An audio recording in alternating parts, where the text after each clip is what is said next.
subject of the entire semester, and it is the one that I become enormously enthused about, and that students have a tendency to look at me like I just beamed down from some planet, and why am I talking about this stuff in here?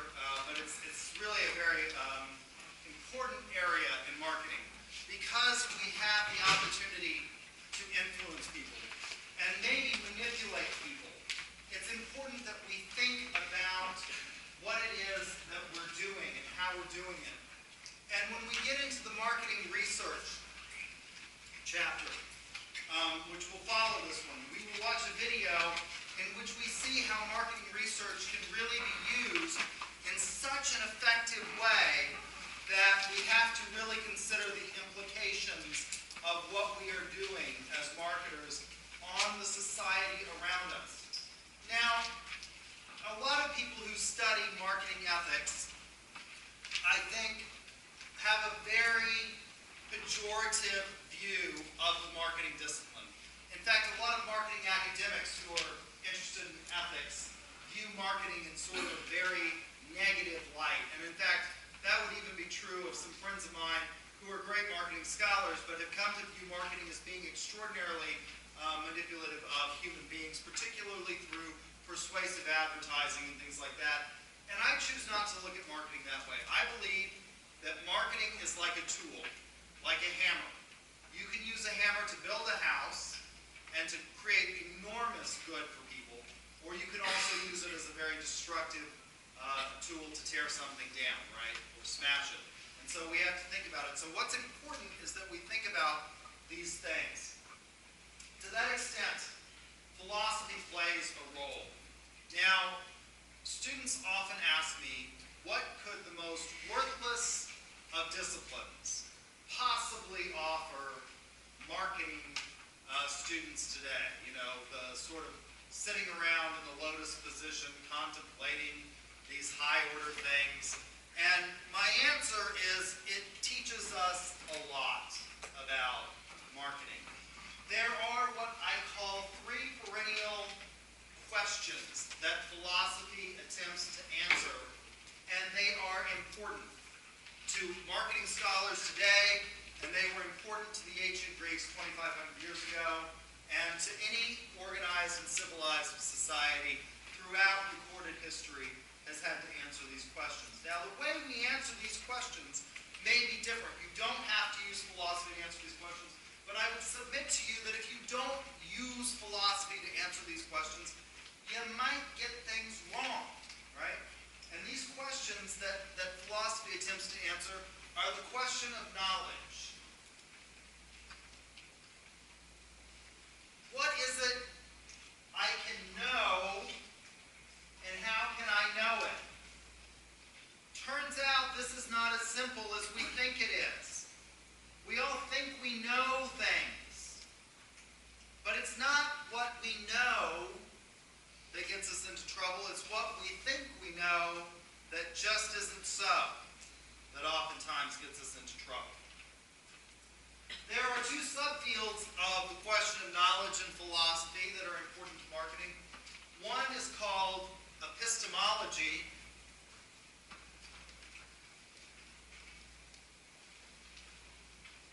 which is the study of knowledge, and the other is metaphysics, which is the study of reality. What is it I can know? This seems very straightforward.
was really good as an undergraduate was I was able to take sort of disparate areas and fields of study and see how they could be integrated into a holistic picture of what it is that we should be doing.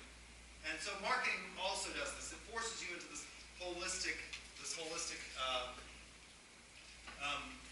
exploration of thought. And philosophy is particularly good at providing us the framework to think about these things. Now, the greatest Western thinker, or at least the foundational Western thinker, in terms of what we know of philosophy, was Socrates. And why is it that the Greeks invented philosophy? Well, this is a really important question. What is philosophy and why did the Greeks invent it? I said that there were three ways that we can answer these questions. We can answer them using a mythology, right? What we would consider to be a false religion can provide us answers to these questions. We can answer these questions using religion.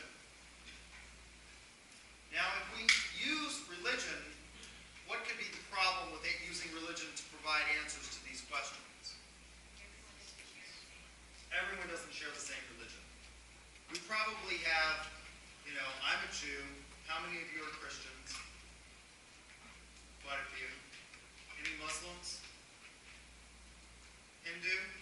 Okay. So whose religion are we going to use? The third way we can answer these questions is through philosophy. And I think the reason that the Greeks sort of invented philosophy is because they had a mythology, but that mythology didn't answer these important questions of life. The gods were sort of messy. You didn't want to upset them, but they were really just kind of superhumans. They didn't have a really sophisticated theology that answers them. So they turned to philosophy. And the original thinker, I think, in many respects, the first fully worked out system of philosophy comes with the Platonic dialogues and Plato's teacher, who is Socrates. We know about Socrates from the writings of Plato and his friend, the poet Xenophon. Those are the only two ways we know about Socrates. He never wrote anything down. He would never have gotten tenure on a college campus today, because he just walked around and asked these really hard questions. And so in thinking about this, one of the seminal questions with regard to knowledge and conduct and governance is the question of justice. What is justice? And so I want you to get in your groups. Now, before you do this, before you get in your groups, this is the way I want to go from now on so that I can tell you who won the marketing challenges. I want you to be sure to put the name of your group at the top of your paper and then the full names of each group members. Last time there were two groups that would have won the marketing challenge, but you only wrote your first names down and not even the last initial, and I'm not going to go start trying to figure out who's who. There were three Christies, and you thought that I would know. And so that group just didn't win the marketing challenge. But I will also post on D2L now the group name of the groups that win the marketing challenge. So I want you to consider this question, what is justice? I want you to come up with the definition of what is justice, and when we come back, we'll talk about it. All right? You all have your answers as to what is justice? Okay. Let me see I was going to pass around the mic and have the group leaders talking to the mic. So try to project so that the camera can pick it up. Apparently the mic is not going to work so well because, like all of our technology in this room, it's fatally flawed. So if I could have each group leader stand up so I can see where you're at, this way I can go around the room quickly. 1, 2, 3, 4, 5, 6, 7, 8. All right, everybody stand up at the same time so I can see where you're at. Okay, so what we're going to do this time is we're going to go 1, 2, 3, 4, 5, 6, 7. You're number 7. You're number 8. No. She's number 7 in the back. Write down your number. You're number 8. Number 9. Number 10. 11, 12, 13, and 14. All right? Did I not give you a number? Then we're going to have to do this all over. You're number 15. You're the last one to go. All right, so number 1. You all remember your numbers.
virtue thing. Aristotle would agree. Number 11. Justice is knowing the difference between right and wrong, being able to recognize when wrong has been done, the best and most fair way to deal with it, even if it means that nothing should be done. It's based on a person-by-person basis, differing circumstances and ideas. What seems fair to just one person may be totally out of line for another. What determines the factors of the justice is going to be truth, religion, and laws. Law. That law. All right, who's number 12? Bringing a situation to its rightful standing. Justice is carrying out what is right by the moral and ethical standards accepted by the society at a certain point in time. Oh, okay.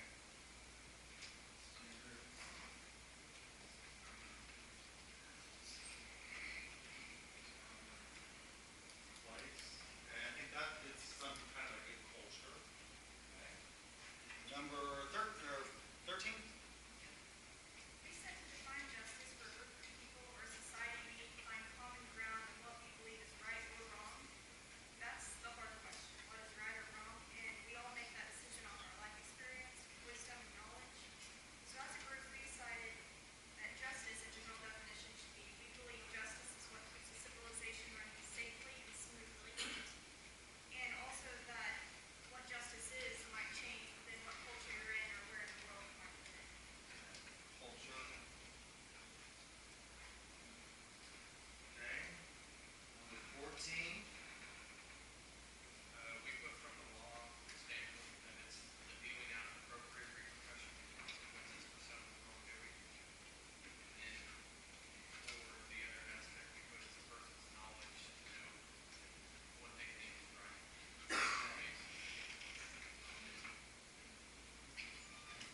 All right. And number 15. We put that justice is defined a fair and reasonable way of righting wrongs that are done to others. It's an equalizer. It's blind. Oh, blind, I like that. People can't be more just in every situation. And also, we put that it's a illusion or it's elusive. It's not something that you can see very often. Okay. All right. So what do we see here? If we look at these boards, what do we see sort of in terms of patterns? Any patterns? Individual. Okay. There's a lot of you that said it's individual, right? It's up to the individual to look at. What else do you see? Law, culture are also enormously important in these ideas. And what role should those play? Right? What else do we see? So we see law, individualistic, culture, impartial, okay, some sense of equality, and equality before the law. One of the biggest fallacies when I teach an entire course on ethics, I usually use the example of men and women aren't equal, therefore the law shouldn't pretend they are. Right? That's a fallacy called equivocation because it equivocates on the word equal. Right? Are men and women equal in terms of physical strength? No. But is that the same thing as equality before the law? So somebody said blind, right? That's what we mean by equality before the law, right? You should be judged on the content of your character and the act upon which you committed rather than whether or not you're a man or a woman, rich or poor. And we sort of hope in our society that happens, right? We have this kind of idea that we would rather see guilty people go free than an innocent man put in jail, right? That's sort of equality. That's the equality before the law. What else do we see? Religion plays a role. Certainly, we are influenced as individuals by our religion, right? I like whoever came up with rationality. That's important. There are three challenges to ethics, to philosophical ethics, three challenges that we have to deal with. And your ideas touch on one of them. The first of these is called subjectivism. You should know this for an exam. Subjectivism is the belief that there are no, move this board over so it's in view. There are no a priori truths when it comes to ethics.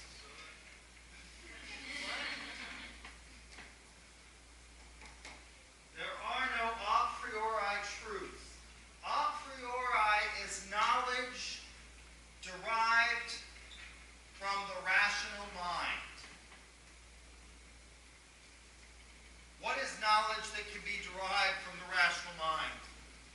If we have a rectilinear triangle, a right-angled triangle, that's the definition of a rectilinear triangle, and we know that one side of the triangle's measurement is 3 inches and another is 4 inches, we know that the third side has to be, what? 5. Where did this brilliant knowledge come from? Yeah, it's the Pythagorean theorem, right? Pythagoras didn't go around measuring rectilinear triangles in the dirt. He saw this with the mind's eye, right? And it's easy if it's a 3, 4, 5 if you're measuring. It becomes more difficult if it's something else, right? Ethics doesn't seem to be like this. You know, as opposed to a posteriori knowledge, which is knowledge that is gained from experience. You can see the Pythagorean theorem with the mind's eye. You cannot know or learn how to ride a bicycle with the mind's eye, right? You have to experience it. How many of you learned to ride a bicycle? Almost everyone. Were you remarkably good at it the first time you did it? No. You were remarkably poor at it, right? How many of you had nice parents that put training wheels? My parents ripped the training wheels off. Their parenting philosophy was loving neglect, and they thought that falling down would make me learn faster. Right? And it did. I learned to ride really, really fast. You didn't learn that by gaining it through the rational mind. You had to experience it. So subjectivism looks at this and says, ethics is kind of like this. You can't see it with the mind's eye. It's not like the Pythagorean theorem, where if we have a rectilinear triangle with one side 3 and one side 4, the third side is always going to be 5. We know that. It's true at all places at all times. And so subjectivists and cultural relativists take advantage of this and say it's not the same. It's not like math. But for Socrates it was. It was like math. We had to arrive at the absolute truth of justice, the absolute definition of justice. The problem with subjectivism, and it is attractive, is that if we accepted subjectivism as true, we could never really hold people morally culpable. If we said ethics was just up to the individual, we could never say that's wrong. Let's take a very basic example of how we can know something a priori. If I have a concealed carry permit, and if I bring my gun to campus, which is against the law, but the legislature is trying to make it not against the law, and I indiscriminately shoot one of you for falling asleep in my class, right? Do you have to experience murder to know you don't want to die? You don't, right? Most people want to live. Voltaire and Candide says most people want to live. No matter how bad their life is, they want to go on living. You don't have to experience death to know that you probably won't live. And people will live in the most abhorrent conditions and continue to go on loving life. Very few people take their own, right? And you probably don't want anybody to take it from you. We can know that a priori. We can find some things among all cultures at all places at all times. The second challenge to ethics, to philosophical ethics, is called cultural relativism. And it says that ethics is not based on the individual, but rather culturally culturally derived. And this one is particularly attractive to business people who argue that we have to deal with the cultures that we are doing business with in a global economy. We are no longer self-sufficient as a nation. There is almost no product that is solely made within one country anymore. We are dependent. For a long time, as far as I know, General Motors used to sell transmissions to Mercedes-Benz. Right? Is there anything that's a truly American car? No. Most of the parts come from where? China, Mexico, other places, right? There's nothing that is completely intrastate anymore. I tried to think of an example the other day in class of something that might be wholly intrastate business and not subject to the regulation of the federal government. And I thought, well, you know, we used to have this festival in my hometown called the Sand Plum Festival. These little plums grow out along the banks of the Cimarron River in Logan County, where I live. And once a year, we used to, in the summer, have a festival where people would go out and they'd pick the sand plums and they'd turn them into jelly, and it was a big thing. I don't know why we got rid of that festival. It was one of our better ones, I actually thought. Convinced with some others that I didn't think were nearly as successful. And I thought, well, maybe that's an example of something that's, you know, it's made by the local women in Guthrie, usually church groups, and sold as part of a fundraiser for the church during the Sand Plum Festival. And then I got to thinking, well, what goes in jelly? Besides the sand plums. What else do you think goes in jelly? Sugar. Where does sugar come from? The store. Yeah, okay. Not Oklahoma. We're not a big producer of cane sugar here. Now maybe, I guess if you got beet sugar, you know, maybe, I guess we could grow beets here. I've never tried it. I grow wheat on my farm. So even that is involved in this international economy. And so business people all the time say, well, we have to deal with culture. Did I tell you all the story of my company that wanted to hire an international buyer? No? So I used to consult, and I had this company that called me, and they wanted to hire an international buyer. And the qualifications for the buyer position were that you had to speak fluent Chinese, you had to have an MBA, and you had to have 3 years of purchasing experience. This was because they were going to China, and you had to have some knowledge of China and purchasing, and they wanted the MBA. Their most qualified candidate was a female who had come from China, had immigrated to the United States, gone to school here at UCO, gotten her MBA, and was now a United States citizen. And I said, why don't you want to hire her? And they said, well, the culture in China is different than it is here, and they don't respect women to the degree that we do in business negotiations in the United States. Can we refuse to hire her based on this cultural norm that they have there as a bona fide occupational qualification? That's a VFOQ under Title VII. And I said, no, you can't. That's not a legitimate VFOQ.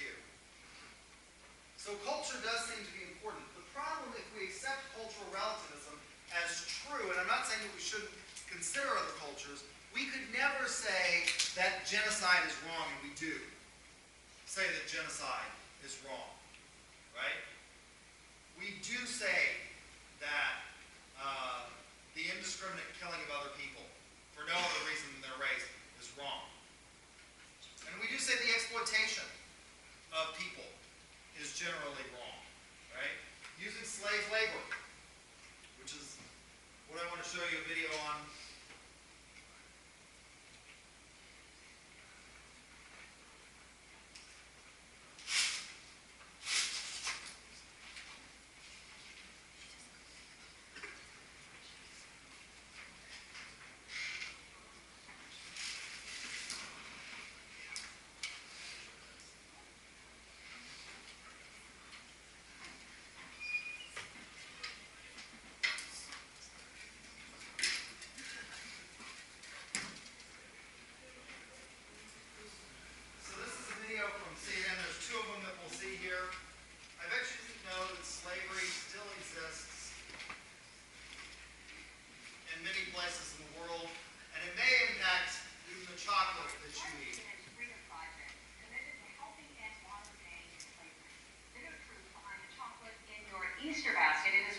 stories on CNN's Autocracy website.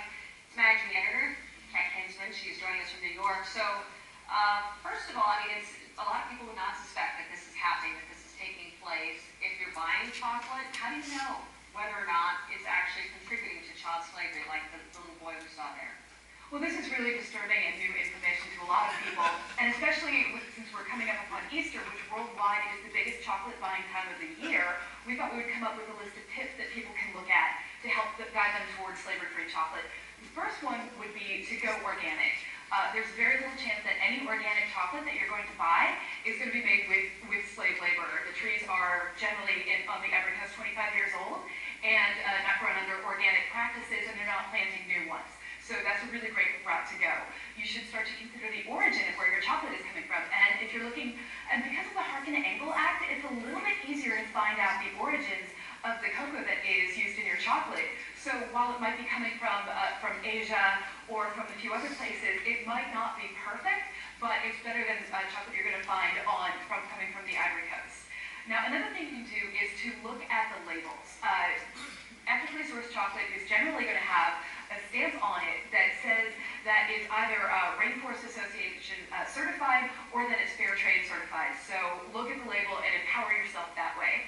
And actually one of my favorite routes to go is to really go to the local chocolatiers that are springing up all around the country, because so many of them have a very direct relationship with the people who are growing the chocolate.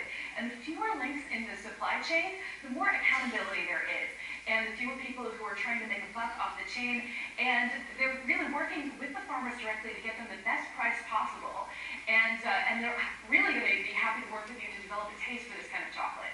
And Kat, that's great. I mean, I've got a chocolate place in my own neighborhood that just sprung up, so I know this is pretty popular. Do we have a sense of whether or not this chocolate is like the kind of chocolate we grew up with, and if it's more or less expensive? You know, it may not be exactly like the chocolate you grew up with, but as Kristen Hart from Cacao Atlanta likes to say, one taste and you get it, maybe two tastes. So it might not have quite the butterfat content in it that you're used to, or actually, sorry, the cocoa fat content, but we challenged our reporters to come up with recipes that would make people really just sense what was wonderful about this chocolate. We got everything from sourdough chocolate recipes to chocolate soup to chocolate cookies. And people really put their heart and soul into emphasizing what is beautiful about this chocolate. So what you're really looking for is chocolate that is of great quality, but also makes a difference in the quality of people's lives. That's great. That's a delicious combination there. Thank you. I appreciate it. Okay, so I actually tried this. I went down to Finkitzel in Bricktown, and I asked them where they got their chocolate, and she suggested, you know, we've got these local chocolatiers, and they said Texas. And I said, no, like, where'd you get the chocolate? Texas. they don't grow cocoa beans in Texas, right? That's not the answer I'm looking for. No, it came from Texas. So this one may help you figure it out.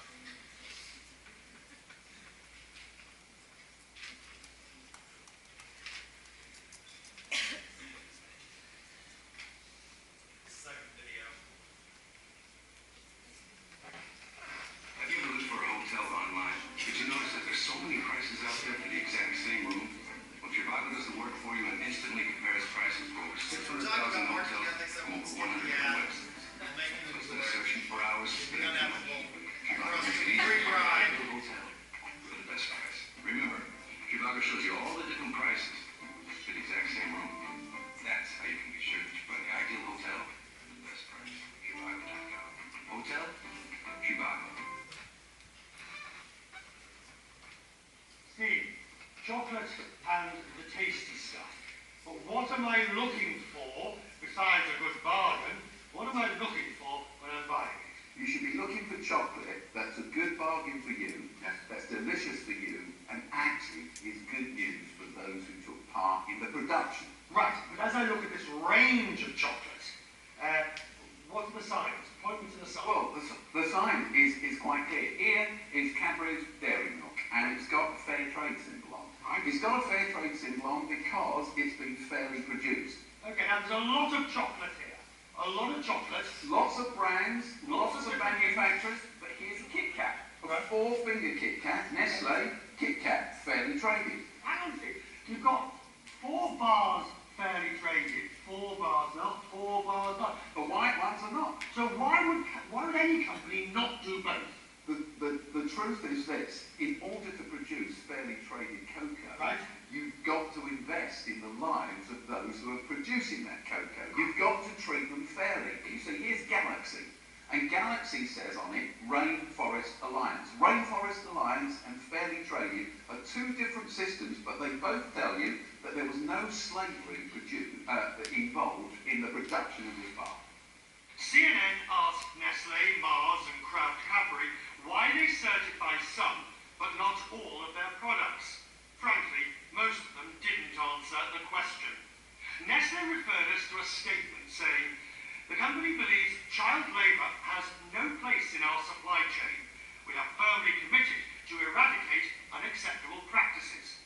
Nestle noted they partnered with the Fair Labour Association to investigate their supply chains in West Africa and said, quote, where they find evidence of child labour, the FLA will identify the root causes and advise Nestle how to address them in ways that are sustainable and lasting.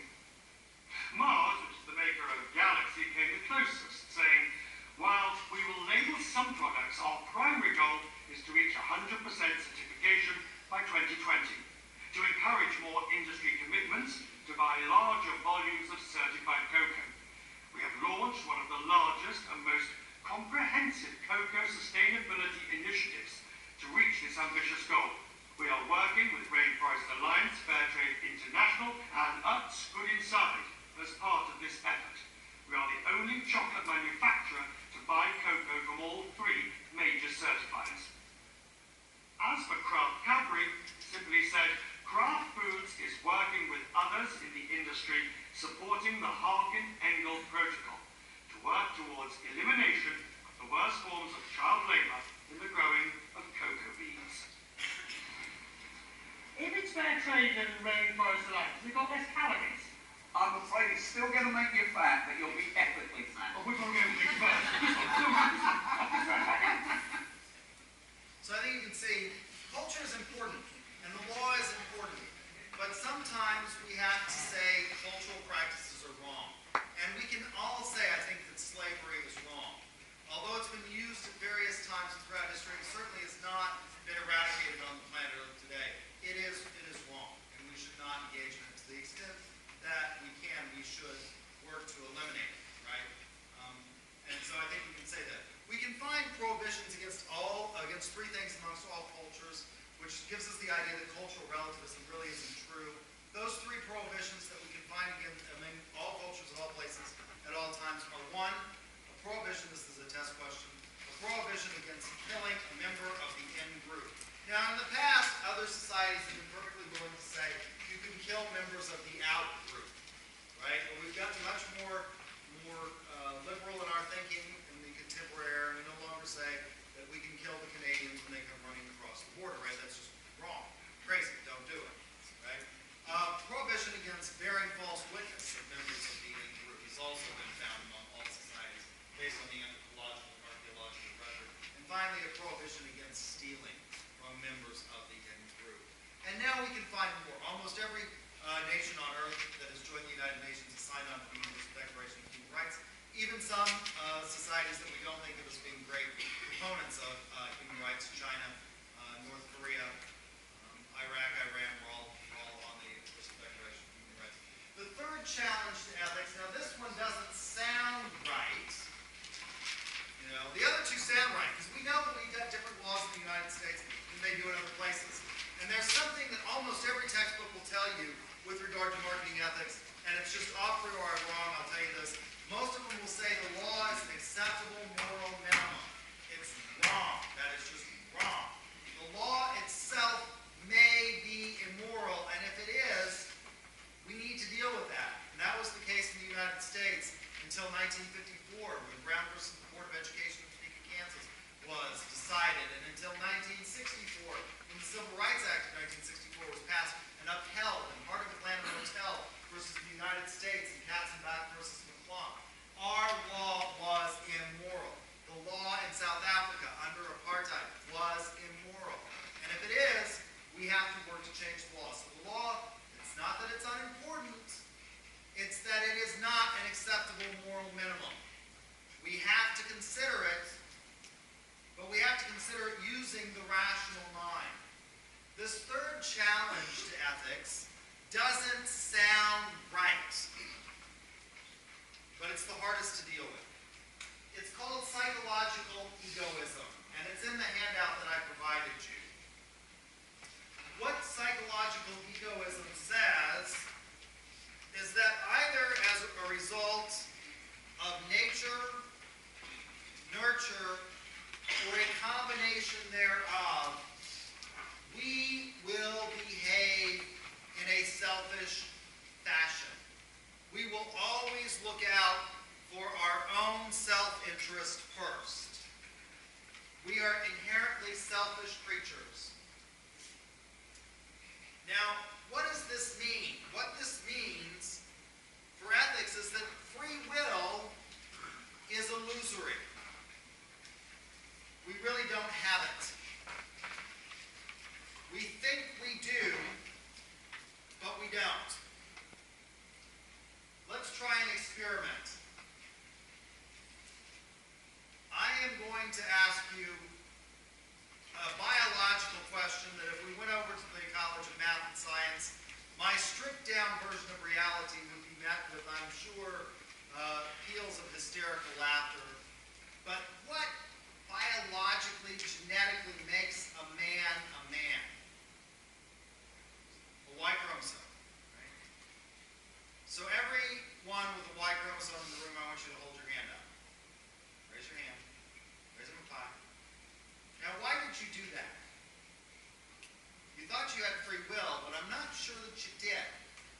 You did it because we're taught from an early age through our culture to do certain things like what? Do what the teacher says, right? Follow the rules. If you didn't raise your hand, your colleagues in the room might look at you funny if you had a Y chromosome, right? The problem with psychological egoism is it says that we always act selfishly. This is what we call a categorical statement. And anytime we use categorical statements with regard to human behavior, they're suspect. People don't always act selfishly. Of course, psychological egoists have a response to that. Right? What is their response? Well, you're just doing what you want to do. This engages in the fallacy of equivocation because it conflates motives for feelings that flow from an act. So, for example, when we see people acting altruistically, psychological egoists would say that's just what they wanted to do to make themselves feel better. This is the Hobbesian worldview. Hobbes was in London and giving some alms to a poor man when a priest ran over and said, "Were it not for the commandments of Christ, would you have done what you just did?" And he said, "Of course I would. Because having eased his pain, I doth ease myself." Hobbes views altruism as something we do as an assurance to ease our own guilt. I'm not sure that's true. I'm not sure that Mother Teresa engaged in the work that she engaged in because she wanted to. And it made her feel good. Right? But it is very difficult. Can you think about this? Can you will yourself to not want something? I'm not sure you can. Can you really will yourself to not want something? Think about it. What is it that you all really love to spend money on? The fair's coming up. It starts this Thursday. You all should go. It is a marketing, sociological, psychological experiment extraordinaire. You can see what people would rather have than their own money. And why they wear certain things. I love to go mullet hunting at the fair. The last 2 years I've been horribly disappointed. If you are not a native of the United States, you should go to the fair. It's a little piece of Americana. I said this to my students several years ago, and there was a stabbing at the fair. Some of my international students came back and said, "Dr. Aguirre, do you not like us?" And I said, "Of course I like you.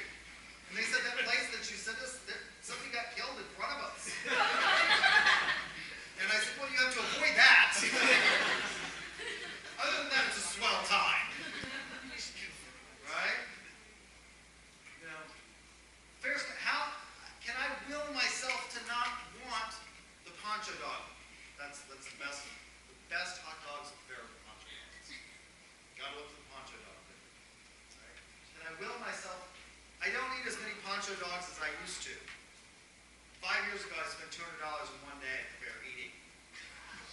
Right? I tried everything. I tried the chocolate-covered bacon. It was really good. You'd be amazed. And the, deep fat fried butter on a stick. You put it on a stick, everything's better on a stick. Right? I don't eat nearly as much as I used to, but psychological egos would say it's not that I don't want that, it's that I want something else more, and I didn't will myself to want that either. I didn't will myself to want to lose weight, right? I wanted something else, which is good health, right? More. Again, this one is hard to deal with. It doesn't sound right, but it's difficult to deal with. Next time we will talk about the 3 valid ethical theories, which some of them came up with the idea of virtue. That's one of the things we'll talk about. We'll also move into marketing research. We'll watch a film on that also ties ethics and marketing research together. Again, it's this integration. Let me have your papers for your group so I can give at least one group a winning grade today. And let me make sure you didn't sign the roll sheet. I don't know you're here, so be sure and sign the roll sheet if you didn't.